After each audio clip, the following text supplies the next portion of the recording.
Hello there, my young friend. Pull up a chair. You look tired.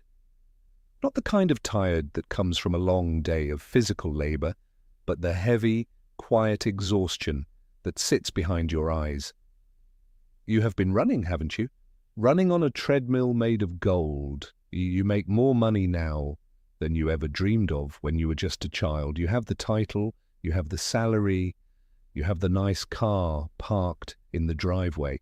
And yet, when the end of the month comes, you look at your bank account and feel a cold shiver down your spine. Your pockets feel just as empty as they did when you were scraping by on minimum wage. You are asking yourself, where did it all go? Why am I still living paycheck to paycheck? I know this feeling. I have seen it 1,000 times, and I have lived it. Let me tell you a story. It is not just a story about spending too much at the grocery store. It is a story about the markets, about pride, and about the greatest financial trap ever built. Back in the late 1990s, I had a dear friend named Arthur. Arthur was brilliant. He worked in the financial district, right in the beating heart of the markets. When the dot-com boom began, Arthur was making what we considered an absolute fortune. Hundreds of thousands of dollars a year. By all accounts, Arthur was rich. But Arthur had a problem. He looked around at his colleagues, the other traders and executives, and he saw how they lived. They were buying massive houses in the suburbs. They were driving imported luxury cars. They were wearing watches that cost more than my first home. Arthur felt he had to prove he belonged in that circle. He started upgrading his life. He bought the big house with a jumbo mortgage. He leased 2 beautiful German cars. He started dining at the finest steakhouses every night. He was earning an incredible amount of money, but his expenses rose to meet every single dollar he brought in, and then he made the ultimate mistake. Because he had no cash left over at the end of the month, he felt he was falling behind on building true wealth. So he started borrowing against his house to invest in the stock market. He bought into the hottest tech companies. He chased the highest returns. He thought he was a genius, just like everyone else does when the market is going up. He was living on a razor's edge, but the sheer volume of cash flowing through his hands made him feel invincible. The money was a loud, beautiful noise that drowned out the quiet whisper of common sense. You see, earning a lot of money does not make you wealthy. Earning is just the first step. It is the raw material. Wealth is what you keep. Earning is a sprint, but keeping money is a marathon. When you earn a high income, society expects you to act like a rich person. The world wants you to spend. The world profits off your desire to look successful. The banks want to give you endless credit. The car dealerships want to lease you the newest model. The real estate agents want to put you in the biggest house. This is what we call lifestyle creep, but I prefer to call it the golden handcuffs. You lock yourself into a life that requires a massive monthly payment just to exist. And when you are chained to massive monthly obligations, you lose the one thing that money is actually supposed to buy: freedom.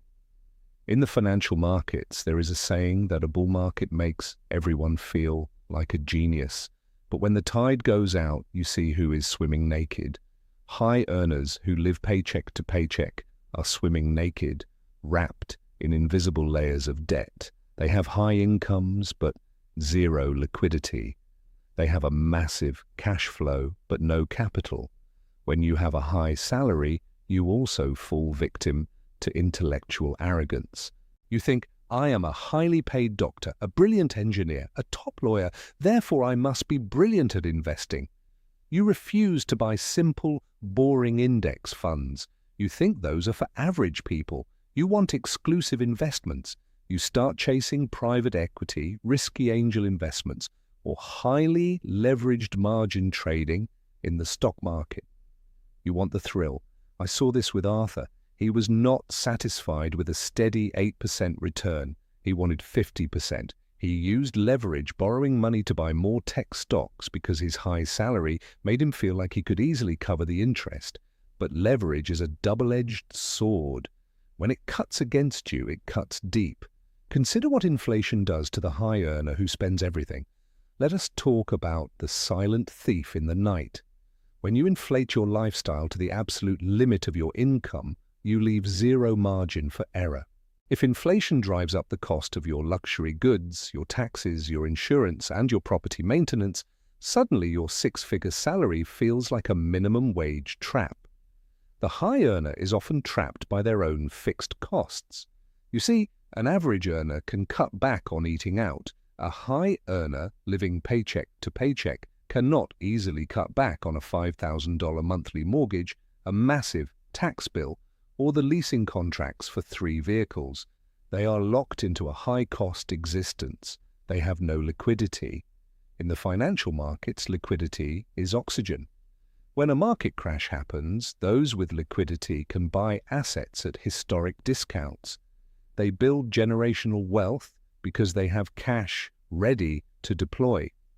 The high earner, despite all their income, misses the greatest wealth-building opportunities in history because every penny is already promised to a bank. This brings us to the difference between being rich and being wealthy. Rich is your current income. Wealth is the silent money. Wealth is the money you do not see. It is the paid-off car. It is the quiet index fund sitting in the background for decades. Wealth is the ability to sleep soundly when the stock market drops 20% in a week. Let us go back to Arthur. The year 2000 arrived and the dot-com bubble burst. It did not pop gently. It exploded. The market crashed, erasing trillions of dollars in wealth. Companies vanished overnight. Arthur's firm took a massive hit, and they began laying off thousands of employees. Arthur was one of them. In a single afternoon, his massive income went to zero. But you know what did not go to zero? His mortgage, his car leases, his country club dues, his margin loans. All the expensive machinery of his life kept running, but the fuel was gone. I will never forget the day he came to my house. The pride was entirely gone from his face. He sat at my kitchen table and wept. He had made millions of dollars over the previous 5 years, and he had absolutely nothing to show for it except a pile of high-interest debt and a house he was about to lose to the bank. His high income had been a mask hiding his complete financial fragility. The tragedy was not that he lost his job. The tragedy was that he had built a prison for himself, brick by expensive brick, and he had used his own high salary to pay for it. He realized, in the most painful way possible, that his money had never served him.